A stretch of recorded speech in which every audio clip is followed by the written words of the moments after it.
As the old saying goes, do not milk your chickens until they hatch. Well guys, I think it's about time we get milking. Guys, Bitcoin is currently defying gravity, and the reasons behind this are aplenty. In fact, some major news late last night that you have to see, and guys, some absolutely insane levels of trading that we're seeing here, guys. The volume is absolutely off the charts. Not just Bitcoin, the entire cryptocurrency market is ready to absolutely burst.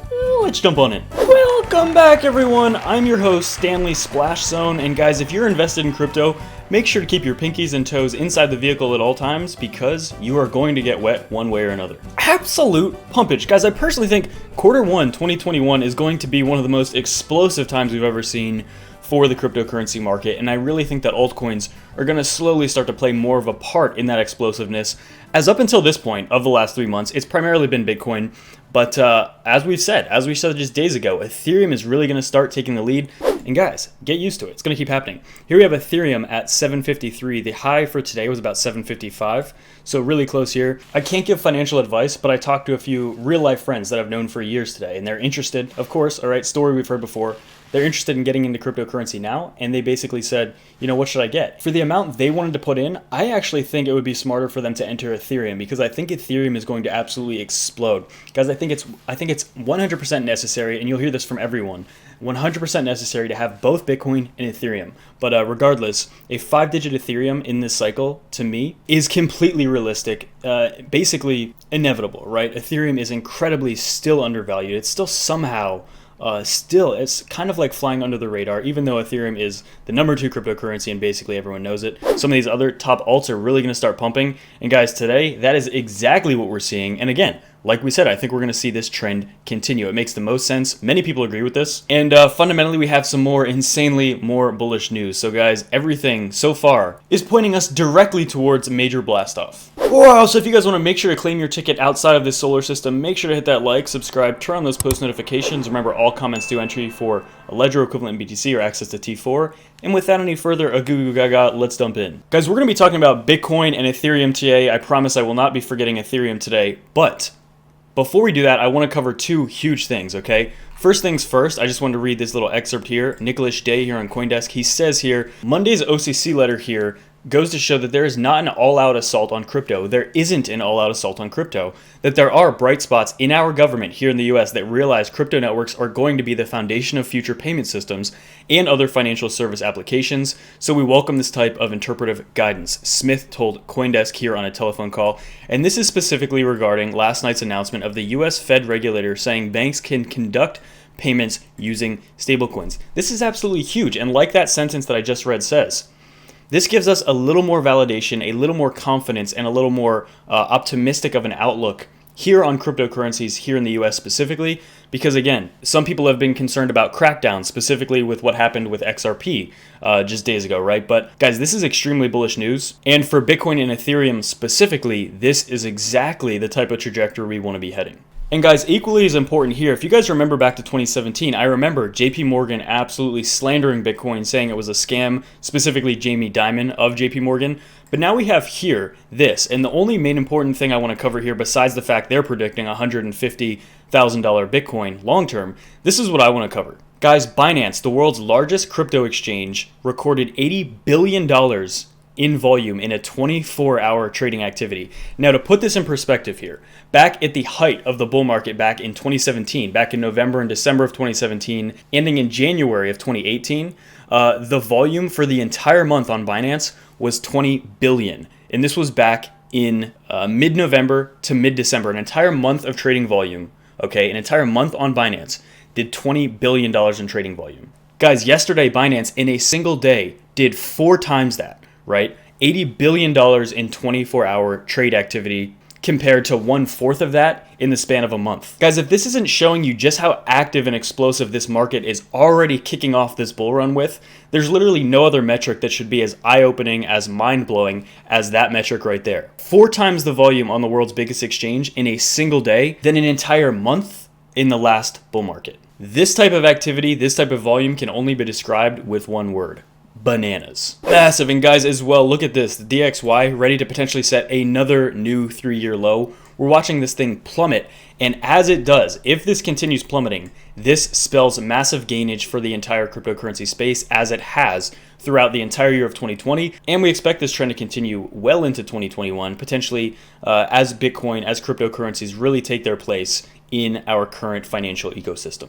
And guys, as well, if we take a look on this weekly chart, you can just see this thing get immediately bought up. This is very important here. So I had 2 tweets here. Imagine now we're looking at a 50,000 Bitcoin next week, and today's $6,000 drop was considered the dip. Now what I'm referring to is this massive dip here that we saw bought up. Everybody's wondering, when are we going to get a dip? When are we going to get a reversal? When are we going to cool down? And while we always need to be prepared for a potential 20 to 30% dip at any moment, guys, what if these are the beginnings of dips trying to be initiated and they're just being bought up too fast, okay? This is just speculation. This is just a situation that I want to put out there, a scenario that I want to put out there. But guys, is this what's happening, right? I still personally think we will get a 20, 30% massive dip at some point, but maybe Bitcoin is trying to get some of those dips now, and it just simply isn't happening because of how bullish everything is going on right now.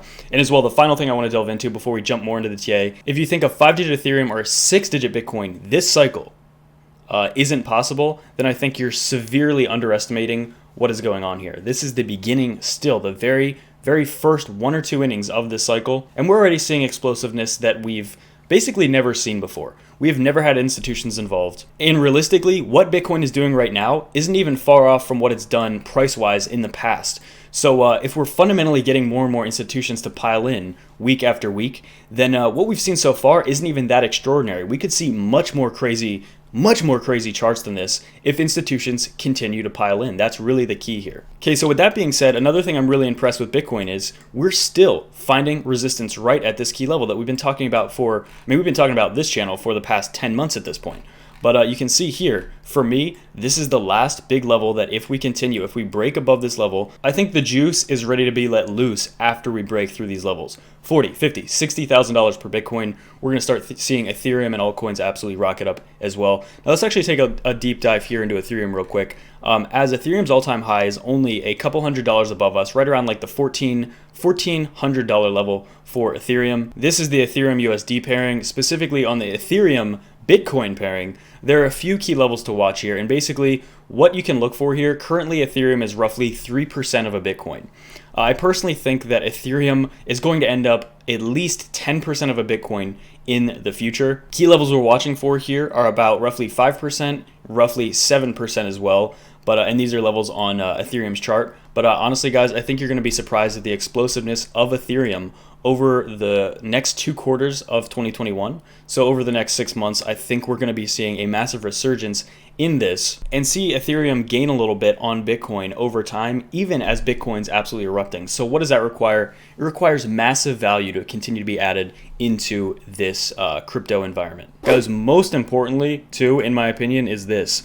We talked about this in yesterday's video, but now you can see 100% confirmed that we are very much above these previous highs for the crypto cap. So good news for altcoin holders. Over the next week, I think we're going to see a massive resurgence into some of these alts to really get them kicked up. Now, I'm not saying we're going to see 30+% daily candles for these altcoins across the board, but what I am saying is new money's flooding in, and I think a lot of these alts are going to be affected over the next week, and we're going to start to see the beginning of that tide getting lifted, right? A rising tide lifts all turkeys. Okay, I think it's very impressive that we literally have already come down to, this is the entire cryptocurrency market cap. We came down to about 750 billion, and currently you see we're at 900 billion US dollars. Look at this huge weekly wick that you see right here. That's exactly what we want to see here in terms of a retest. We see things kind of accelerating a little bit here. Very, very exciting. And then this is the entire cryptocurrency cap minus Bitcoin, so just the entire altcoin ecosystem. Again, looking very healthy here as well. I personally think that we're really going to see things unleash once we get up to about $500 billion in valuation for everything minus Bitcoin. So basically, take a look at the entire cryptocurrency market cap, subtract Bitcoin's market cap, And once we surpass about 500 billion without Bitcoin in there, I really think altcoins are going to continue rallying. As we said a few days ago, this is kind of like the beginning of the tide starting to lift for altcoins. But we're going to see much more explosiveness here. If you guys remember back in the summer of 2020, roughly, where we saw that DeFi boom, guys, that DeFi explosion, in my opinion, is going to look minuscule compared to the types of gains we're going to see in these cryptos going forward. A 3-digit chain link I'm absolutely expecting to see in the year 2021. Okay, so much value to be added. We take a look on the SPX here. This is decent. We're getting a bounce on the 21-day moving average. We want to keep an eye on this as well. It's not as important as the DXY, in my opinion, because the correlation and inverse correlation just simply isn't as strong with kind of things like the stock market or the SPX as it is with Bitcoin and the DXY. Bitcoin and DXY have a much stronger inverse correlation than the correlation between the SPX and Bitcoin, but it is still important. It is something you want to keep an eye on. Because again, if we start seeing the SPX and the stocks just absolutely fail out of value, it will kind of throw a little uncertainty into the crypto market overall, I believe. So guys, the question of the day, is Bitcoin done pumping? Not necessarily at all. As you can see, $33,400. Bitcoin is approaching yet again its all-time highs. Was this the dip, right? Is this tweet we're talking about a $6,000 drop? Was this the dip? That's the question. You see it bought up immensely there. I personally think that this is not out of the question to say this is one of the scenarios where we're trying to get a dip and Bitcoin is simply too strong. And specifically the cryptocurrency ecosystem at this point is just getting too strong for right now to have a dip. With that being said, I always want to show the other side, and keep in mind the 21 weekly moving average is all the way down here at 16,500. We are going to visit the 21-week moving average at some point, but by the point we do, Bitcoin, the 21-week moving average could be all the way at 25,000 US dollars, could be at 30,000 US dollars. Who knows? Wow, so if you guys are interested, you have experience, and you want to support the channel, make sure to check out our links to Bybit below. Some very nice trading bonuses, and as well, if you're interested in longing this ride and maybe getting some more value out of your current holdings to increase your position, make sure to check it out. However, keep in mind it's always risky. Whether you're using leverage or not, trading in general is risky. And make sure to like and subscribe if you're new to the channel, and I'll see you in the next webisode.